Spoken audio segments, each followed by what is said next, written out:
The Illinois House heads back to Springfield as lawmakers try to iron out a budget deal. A look at the work still ahead. And it's now down to two candidates. We're breaking down the special general election race for the 18th Congressional District. Plus, the number of candidates in the race for the White House continues to grow, but is anyone paying attention? We're taking a look. Now, from your local election headquarters, this is Central Illinois on the Record. Good morning and welcome to Central Illinois on the Record. I'm Paul Cicchini. It's been almost 2 weeks since the deadline for state lawmakers to come up with a budget, and nothing's changed. The House of Representatives headed back to Springfield, but past what the governor's office is continuing to call another unbalanced and temporary budget. Now, things appear to have gotten worse as Governor Rauner throws it back into the lap of Speaker Michael Madigan. This small effort today is really to keep us for the next 30 days and continue the negotiations with the governor's office. It doesn't try to solve the problems of the state. It spends much more money than the state's coming in. It's just a bad bill, bad legislation. Now keep in mind, this is just the governor and the House of Representatives. The state Senate doesn't get back to work until Tuesday, adding another layer to this budget debate. Now, one of the biggest concerns for many in Central Illinois and across the state is whether state workers will get paid. Last week, a Cook County judge weighed in, ruling workers can only get the federal minimum wage. Now, the judge sided with Attorney General Lisa Madigan, who argued wages had to be paid under an approved budget. However, a judge in St. Clair County issued an order calling on the state comptroller to pay employees their full wages. Comptroller Leslie Munger has argued Illinois has to follow federal law and pay workers what they're owed. Much more on the budget battle a little later in the show. The other big news this week, the race for Illinois' 18th Congressional District seat. Voters went to the polls Tuesday to decide among 3 Republicans and 2 Democrats to replace former Congressman Aaron Schock. By the end of the night, Republican State Senator Darren LaHood and Democrat Rob Mellon were the last 2 standing. Both men say they know what they would do if they get to Washington. Well, I've talked about a couple things. I think how do we get the economy growing at 3 or 4% growth? We're at 2% now. How do we, create more private sector growth so that people are working and there's more money flowing to the economy? That's not happening right now. This was just the beginning. I want to look out for the working class people in the state. I think that people have been embarrassed by the Illinois politics in the recent decade or so. We need to reverse that trend. Both LaHood and Mellon move on to the general election on September 10th. Now our expert panel will discuss this race and all of today's other news later in the program. Another candidate is throwing his hat into the ring in the race for the White House. Wisconsin's Governor Scott Walker says he has what it takes to win in 2016. There are now more than a dozen declared Republican candidates, and once Walker's in, he'll make it at least 15. There are 5 Democrats, and now, while they're in the news a lot, a Pew Research poll says many people aren't paying attention yet. Poll results show 58% of people say they've given at least some thought to the candidates, but that's 10 points lower than at this time in 2008. Same time, 87% of people polled say they care about who wins the White House. 72% say they care about which party wins. U.S. negotiators doing everything they can to get Iran to sign on the dotted line of a nuclear deal. Now, they're in Vienna working on the details. The deadline to reach one continues to move, though. Several key sticking points. Iran's request that the UN lift arms embargoes and missile sanctions. World leaders don't want to do that. After an emotional plea from a state representative and a late-night session, South Carolina lawmakers voting to remove the Confederate flag from the state capitol. It's a story that gained national attention after the shooting deaths of 9 people at an historic black church in Charleston. South Carolina's governor signed the bill Thursday. That flag came down on Friday. Still ahead, we're checking in with our Capitol Bureau, breaking down the budget battle in Springfield. And we're sitting down with a man who used to work on Capitol Hill, talking about the special election, budget issues, and bipartisanship.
It's been another busy week in Springfield. State representatives going head-to-head with the governor. Voters going to the polls to replace Aaron Schock. For some insight into all this, let's check in with WMBD Capitol Bureau Chief Matt Porter.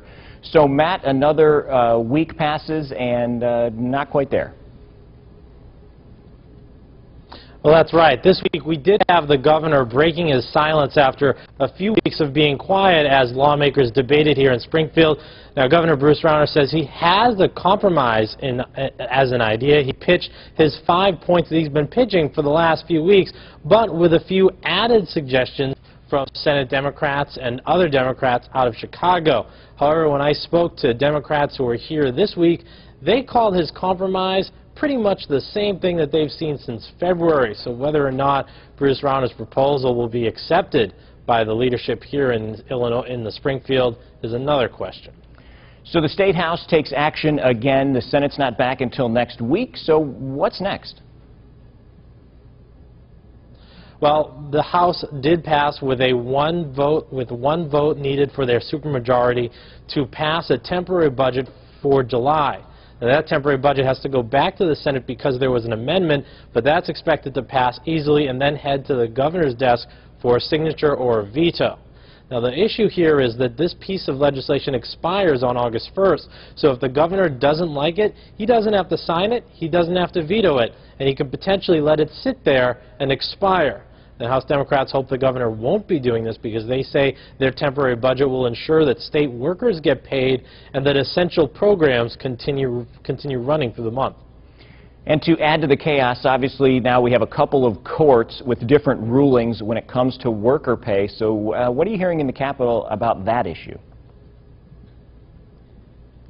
Well, depending on who you talk to, they either believe that workers will get paid next week or that they won't. Now, the problem here is that we've seen two courts now rule in completely different ways when it comes to whether or not the state has the ability to pay most of its workers. Now, Cook County earlier in the week said no, the state cannot pay a majority of the workers, while here in St. Clair County, which was a suit filed by the unions, they said yes, the comptroller can begin processing payroll and paying workers next week. Now, I talked to a lawyer who said both of these cases will likely be appealed to different appellate district courts, meaning we could see different rulings again, which could likely mean that these court cases could go all the way to the Supreme Court, in which case these paychecks may be delayed, even though the comptroller is beginning to process the payroll in case she gets the okay, in which case she can give those paychecks out next week. Let's talk about the election that just happened. Obviously, State Senator LaHood, he appears to be on his way to Congress. Of course, he's got to go through the general, but strong Republican district in the 18th. So what does that mean for the Republicans in Springfield? Well, that just means that if State Senator LaHood follows through and wins his election in September, then that means there are going to be someone else to have to replace LaHood here in the Senate. As far as who that may be or who would replace LaHood in that case, we really haven't heard much talk about that. Primarily, state lawmakers have been focused on making sure that Darren LaHood is the next U.S. Congressman. All right, Matt, thank you very much. Keep an eye on it. And right now I'm joined in studio by Brad McMillan. He's the director of the Institute for Principled Leadership in Public Service at Bradley University. Thanks for joining me. Good to be here, Paul. So what is the Institute exactly in a nutshell? We teach leadership studies to both undergraduate and graduate students, and then we hold national public policy symposiums on the big issues of the day and bring in national speakers at Bradley. I'm sure you talk bipartisanship. Obviously, it's something that they're having a little difficulty with in Springfield. You've worked on Capitol Hill. You've seen this before. What are your takeaways from what's happening over this budget battle? You know, it's a real chess match right now between Governor Rauner and Speaker Madigan. You know, eventually, they're going to have to meet behind closed doors and work out a deal for the people of the state of Illinois. Unfortunately, I think there's going to be a lot of pain that we're going to go through in the next month or two before that happens. But eventually, enough people will not be getting social services they need. You know, there's the big question about state worker pay. Eventually, there'll be enough pressure that will come to bear that hopefully Governor Rauner and Speaker Madigan will actually come to an agreement. Yeah, it's certainly been a contentious fight. And that being said, we've seen both the governor and some unions take to the TV and other airwaves to try to get their message across. It's almost like an election in some ways. It really is, and they're trying to build up public pressure on both sides. But you know, I'm not sure how wise that is really. You know, this isn't a campaign. This is about governing. So, you know, at some point in time, they've got to come together and govern for the people of the state of Illinois. All right. Well, I'd be remiss if I didn't ask you about the congressional race that just took place. You have worked for Darren LaHood's father. You worked with him for a long time, Ray LaHood. Different individuals when it comes to politics. Darren LaHood has really sold himself as a conservative. I guess, how do you compare their leadership styles and what Darren is going to bring to Congress compared to what his father did? I think Darren is more conservative than his father. And but I also think there's some foundational things as far as his strong ethics and his willingness to try to serve the people of the district through constituent services. So I think he does have some similar leadership strengths as well, but he's definitely more conservative than his father. Where do you think he falls in the big picture in the House of Representatives? Obviously, it's kind of a fragmented group because we were talking earlier about Tea Party candidates or Tea Party representatives and kind of your traditional Republicans. So where does he kind of fall into that pack? Well, you know, it's going to be interesting to see where Darren falls. I think that Darren's going to be interested in actually getting things done. And so, you know, because of our divided government, you know, you have to figure out a way to work in a bipartisan way eventually if you want things like the tax code redone. And so it'll be interesting to see where he falls. All right. Well, thank you very much. Brad McMillan, the director of the Institute for Principled Leadership in Public Service at Bradley University. Coming up, time to take this week's political events to our panel. We'll put them on the record when we come back.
Welcome back. I'm joined now by Tanya Kuntz, news director at WCBU, Peoria Public Radio, and Marty Hobie, a government reporter with the Register-Mail in Galesburg. So thank you both for joining me. Thank you. Thank you for having us. All right, let's start in Springfield, because that's what everybody's talking about. No budget deal, and it doesn't really look like they're close. So Tanya, you have some experience there. What's the sense that you're getting about this? I mean, is this unprecedented in any way or unique from what you've seen in the past? I think that's safe to say. I think it's safe to say that it's unique and unprecedented from the point that very rarely, I don't think ever, really, truly, has it been as close to the budget deadline as it was, and at the budget deadline when the governor's office chose to take the budgetary debate, really, to the TV, right, and to the radio airwaves, and did a big media buy.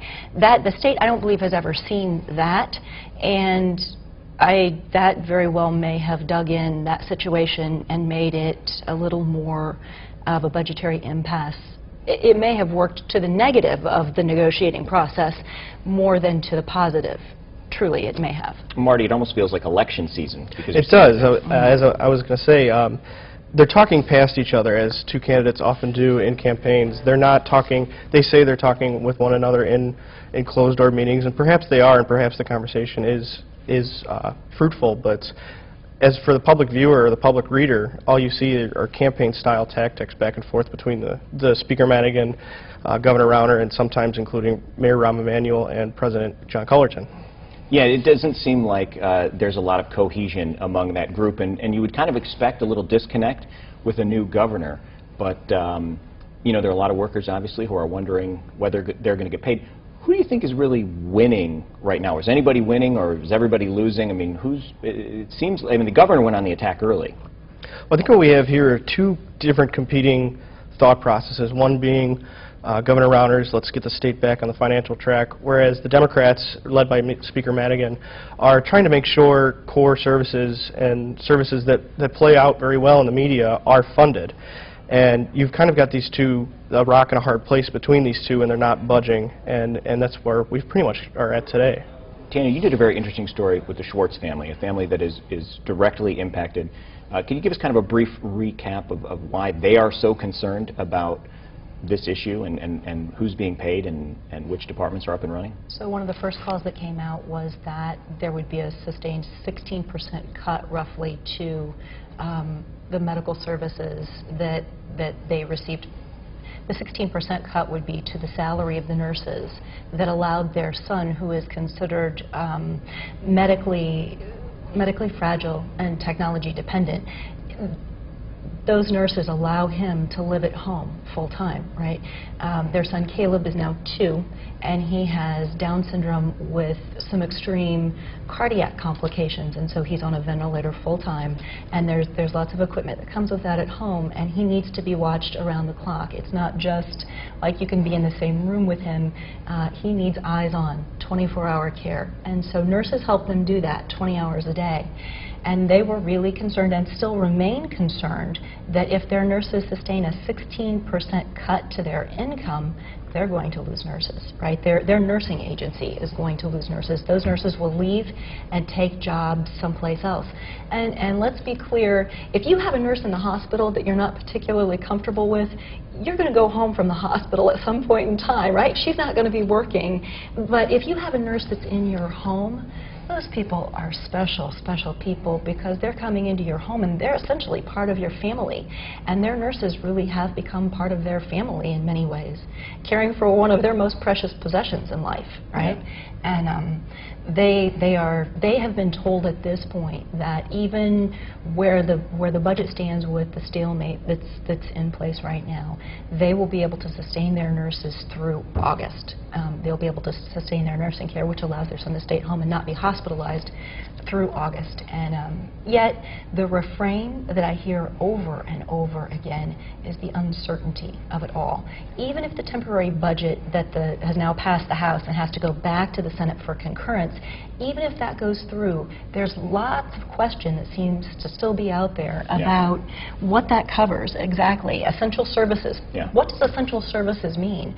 What does the $2.4 billion that roughly bill is, what does it mean? Yeah. What does that cover? A lot of questions still need to be answered, and obviously two of you will be keeping an eye on it, and we're going to keep an eye on it as well. Marty Hobie with the Register-Mail in Galesburg, Tina Kuntz with Peoria Public Radio. Coming up, we're switching gears and taking a look ahead at what's on the agenda this week. We'll be right back.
Welcome back. A couple of items we're keeping an eye on this week. Of course, state representatives back to work last week. This week, State Senate heading back to Springfield as well. Now they're trying to come up with a budget they can get Republicans and the governor to agree on. The uphill fight is expected to continue. The governor wants spending cuts. Democrats in the legislature want to raise some revenue. Neither side appears willing to compromise. Of course, WMBD will stay on top of this developing situation and how it affects you. For years, lawmakers in Washington have passed only temporary measures to keep the Highway Trust Fund afloat. It takes gas taxes and uses the money to make repairs to roads and bridges across the country. Most recent fund fix expires at the end of the month, and while the Senate has passed a spending plan, how they'll pay for it remains unclear. Two senators, Democrat Chuck Schumer and Republican Rob Portman, are working on a plan that would overhaul the international tax system, which would include taxing overseas corporate income. Now, if either of these approaches fails, another temporary fix is likely. There's more ahead. We'll be right back.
That's going to do it for this week's edition of Central Illinois on the Record. Thank you for joining us.